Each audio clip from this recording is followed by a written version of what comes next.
This presentation, we're going to pick up a few loose ends in terms of pronouns.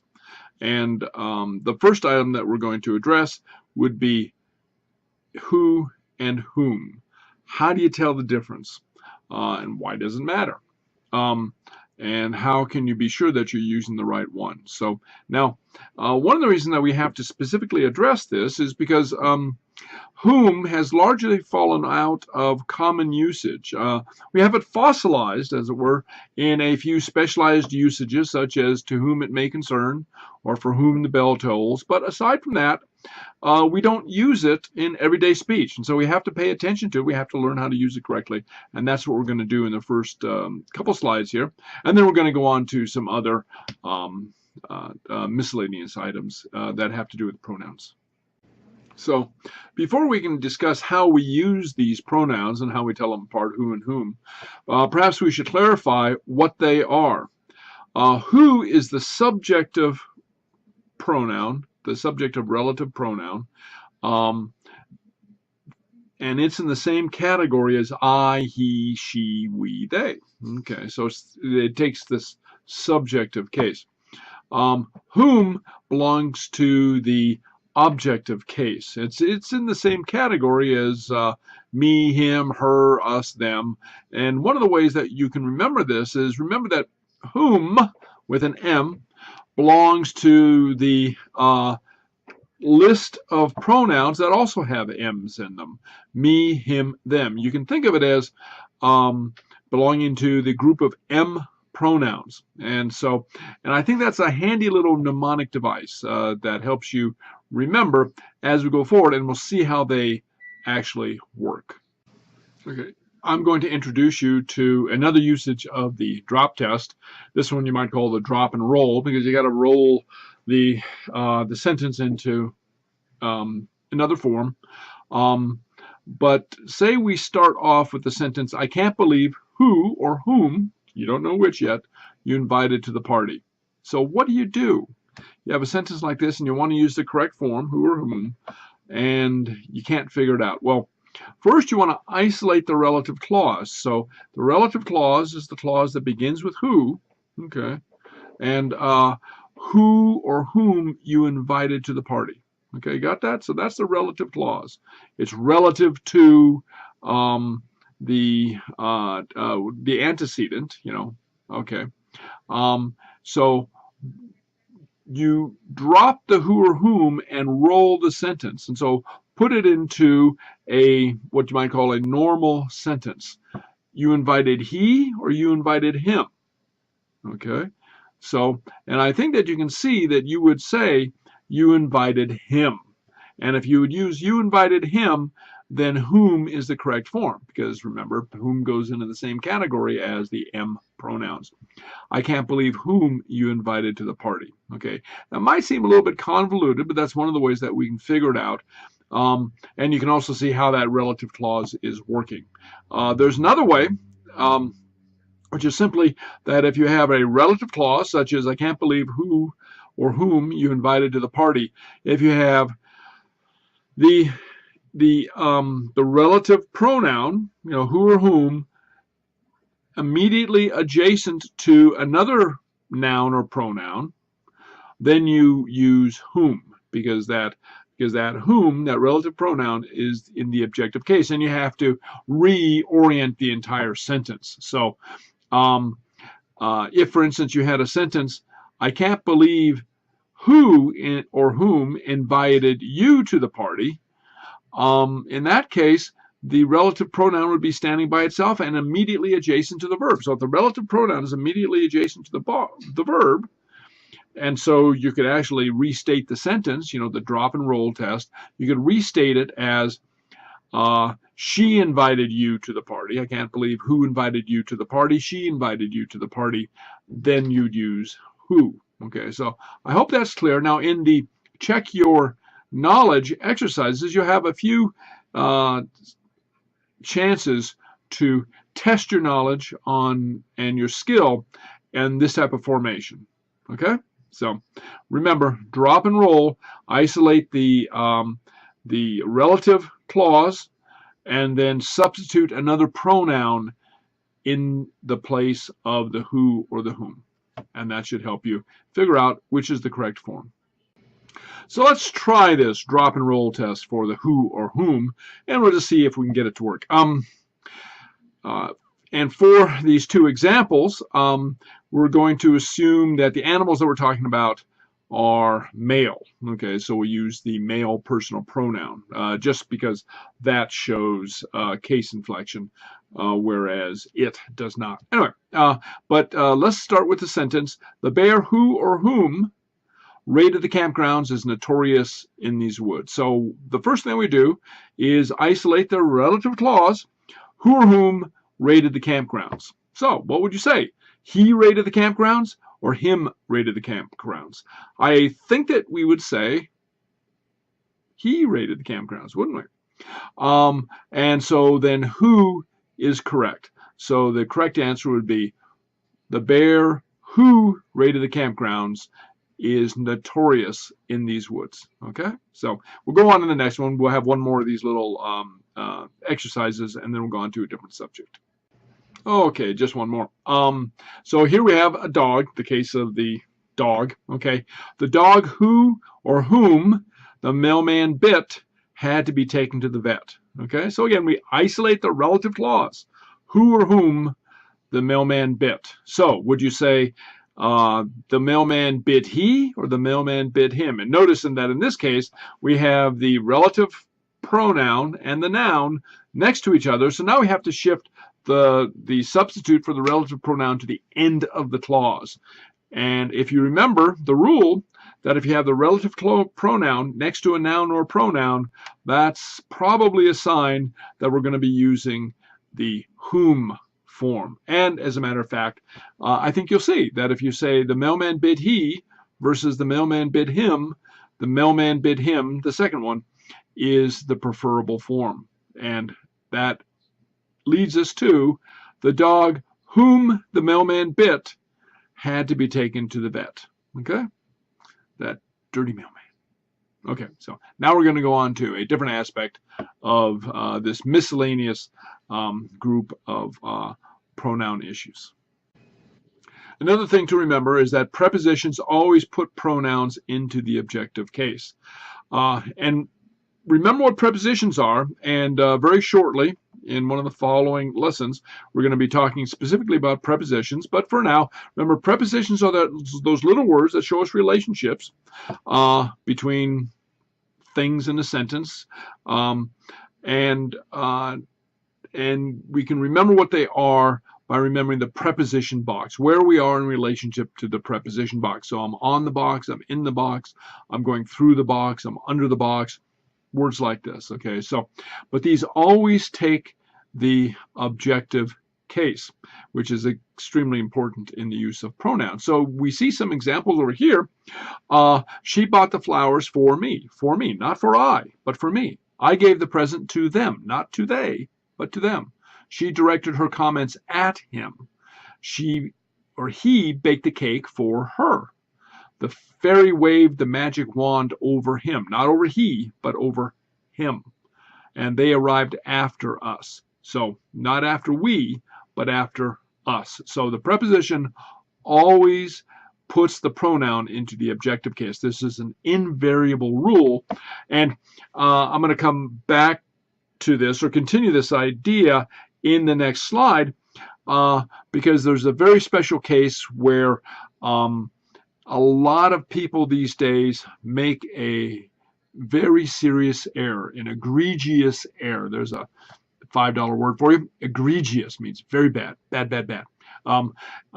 In the use of a very particular preposition and a very common phrase. But I'll talk to that in the next slide. This is a very peculiar instance of widespread error between you and what? What would you say? Between you and I, the movie stunk, or between you and me, the movie stunk? Okay, so be very careful about this because what a lot of people might say is absolutely wrong. And This is something that seems to be widespread in our culture. I don't know exactly why. It might be what's called hypercorrection. People remember some vague rule and then apply it incorrectly. But I have heard newscasters who make millions of dollars a year, professional newscasters, use the wrong form, which, if we're to draw any kind of lesson from, might just tell us that just because you've got a pretty face and you're on TV and millions of people listen to you doesn't mean you know what you're talking about. Anyway, but I'm going to go forward and I'm going to explain what the correct form of the between you and I or me is. Now, before I tell you which one is correct, between you and I or between you and me, I'm going to see if you can figure it out for yourself. So, which would you choose? And here I'm going to give you two choices, and I'm going to put that same type of construction into a slightly different form. And so maybe you can hear which one is correct. So, between I and my loved one is a raging sea, or between me and my loved one is a raging sea. Very few people would choose the first item. Between I and my loved one is a raging sea. That's incorrect. You see, so it's between me and my loved one is a raging sea. So the rule is what works in one form, or the correct format in one form, in one construction, is also the correct format in another construction. So you see, so the me has to follow the between. And of course, it's the rule, right? Between is a preposition, so it takes the objective case, which would be me. But here you can see that between me and my loved one is a raging sea. So in the same way, we would say between me and you. That really wasn't a very good movie. Okay, so between you and me. So between you and me is the correct form. And I never want to hear you say between you and I, because that would be wrong.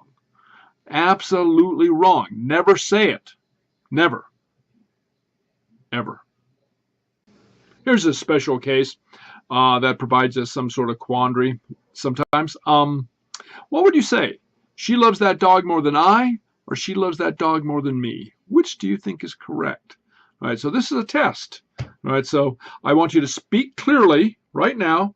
Say to the screen which one you think is correct. The first one or the second one? She loves that dog more than I, or she loves that dog more than me? Go ahead. Okay, got it? That's your final answer? Okay, now let's go to the next slide, and we'll see which one is indeed correct.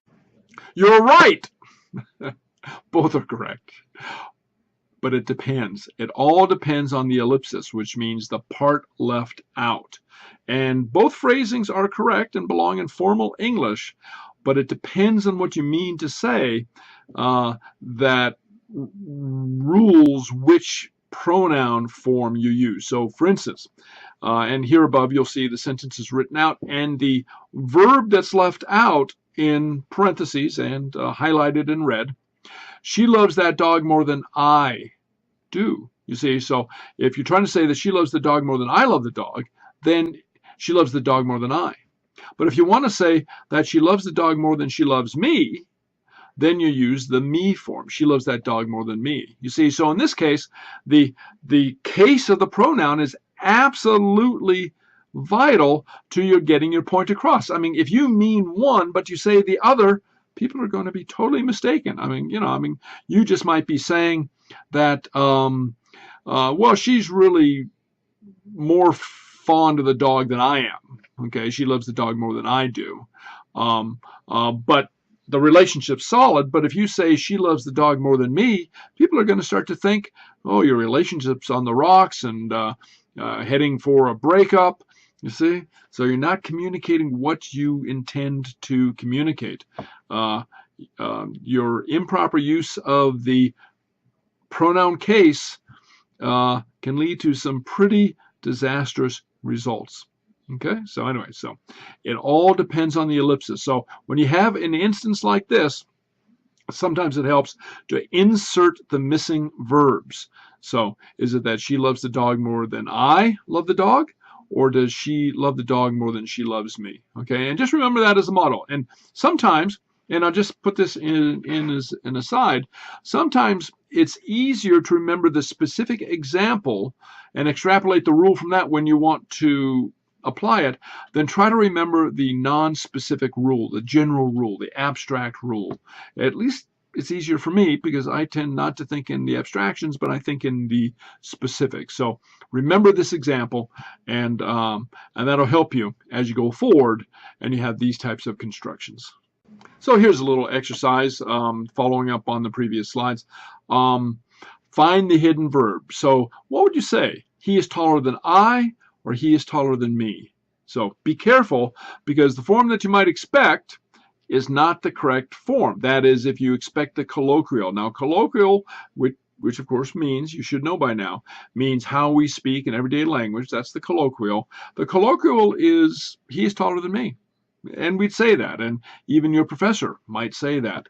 But look at the verb that is being ellipsed, that is not stated, and the pronoun that would go with it. So would you say, he is taller than I am, or he is taller than me am?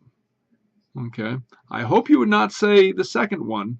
I'd hope you would say, he is taller than I am. So the correct form of the original would be, he is taller than I. Okay. So again, insert the hidden verb, the ellipsed verb, and that'll guide you towards the proper form in this type of construction. Here's another form that's quite common. It's called an appositive. You have a pronoun and a noun against each other. Okay. So here is an example. We or us students object to higher tuition rates. Okay. What would be the correct form? We or us students. And again, another example, management awarded bonuses to us or to we employees. Okay, so there's a variation of the drop test that is a very easy way to figure out what the correct form is, and I'll get to that in the next slide. But just think about what would be the correct form in each one of these instances. So again, the drop test. And in this case, what we do is we drop the noun and leave the pronoun by itself. Because remember the rule that how it works by itself is how it works in combination, in any other kind of combination. So drop the noun. So would you say we object to higher tuition rates, or us object to higher tuition rates? Okay, I think that you can see that you would say we object to higher tuition rates. The other would be incorrect. It would be along the lines of me want cookie, right? Would you say management awarded bonuses to us, or management awarded bonuses to we? Okay, so again, I think that you would see that bonuses to us is the correct form. Okay, very simple, expedient solution to this question. Okay, when you have the appositive, that is a pronoun and a noun together, such as we students, or to us employees, you simply drop the noun, and then you can tell which would be the correct pronoun form by holding the pronoun in isolation. Pronouns with ing words, and sometimes these are called gerunds. Okay, the ing words, such as we objected to him voting, or we objected to his voting. I saw him walking in the park. I saw his walking in the park. Okay, which form would you use? And here there is not a firm rule that you always use one pronoun form rather than the other, but it varies according to the context of the sentence, and I'll explain that in the next slide. In both these instances, you have to look at the context of the sentence. So in the first instance, would you say we objected to him voting or his voting? You see, it's not him that you're objecting to. He's a nice guy. You like him. Okay? You objected to his voting. You objected to his voting. Where's the emphasis? Okay, what is it that you're objecting to? Not to him, but to his voting. Okay, so in that case, the possessive pronoun would be correct. On the other hand, I saw him or his walking in the park. You see, so it's not the walking that you saw. That would be kind of strange to say. I saw the walking, okay. I saw him walking in the park, okay. So he was walking in the park, and that's when I saw him. So a little tricky, but you have to keep in mind what the context is. Are you focusing on the action or on the, say in this case, the person? Okay, so that's what you have to do in this type of construction. We objected to his voting, not him, but his voting. Or I saw him walking in the park. Okay, and another way to think about this, perhaps, is instead of we objected to his voting, you could say I objected to the voting by him. Okay, you see, so you can put it in that way, and you can see that it's the voting that's the most important aspect of this, and so you'd use the possessive, the his. But you couldn't say I saw the walking by him in the park. That wouldn't make any sense, would it? So I saw him walking in the park. Okay, so hope that's clear. And again, if it's not, feel free to post questions in the chat area, and we'll go on to the next slide. If you remember back to when we were talking about verbs, and verbs in particular, using the or, you'll remember the rule, the nearest possible subject. Well, the same type of rule governs pronouns that involve the construction ruled by or. Okay, so the nearest possible antecedent rules the pronoun. So we have a couple of cases here that will serve as examples. Neither the candidate nor the supporters received their invitations on time. Okay, candidate nor the supporters. So you see, so what pronoun should we use? Well, because supporters is nearest to the possessive pronoun there, it takes the plural possessive pronoun. And I suppose you could say neither the supporters nor the candidate received his invitations on time. Now that would be a little awkward, and so you have to have an ear as to what would be least awkward, but technically that would be correct. It's the nearest possible antecedent that rules the pronoun. And in the same way, if you would say either Joan or Frederica might lend you her coat. So remember, it's the nearest possible antecedent. So Frederica, a woman's name, we assume that Frederica is a woman, so it's her coat, not their coat. They don't share a coat. They don't have one coat between them, and if they're going out in winter weather, they have to discuss or flip a coin as to who's going to wear the coat. No, each one has her own coat. Okay, that's singular, and either Joan or Frederica might lend you her coat. Okay, so in this type of construction, it's the pronoun is ruled by the nearest possible antecedent. A word about sexism in language usage, and very often this comes up when we're struggling with whether to use his or her, either individually or together, in referring to kind of a general case. Now, nowadays we want to use the actual phrase, his or her, and there's a reason behind that and a history behind that.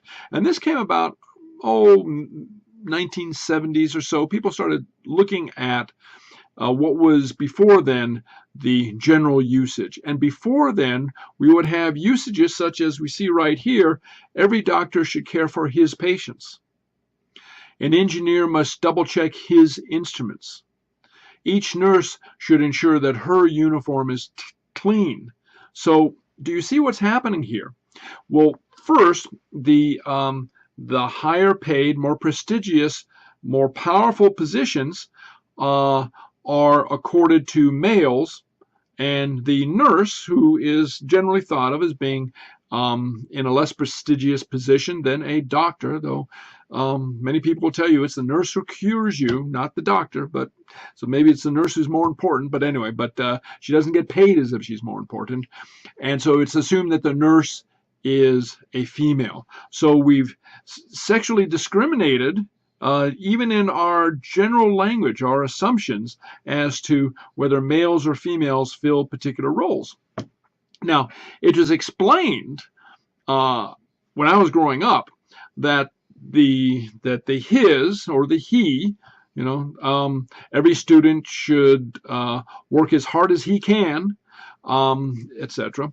It was explained that the he there, or in the cases of the examples that we have over here, that those pronouns, the male pronoun, does not really refer to males. It refers to the general case. It refers to all humanity, much as man or mankind refers to all humanity. But we don't even use that anymore.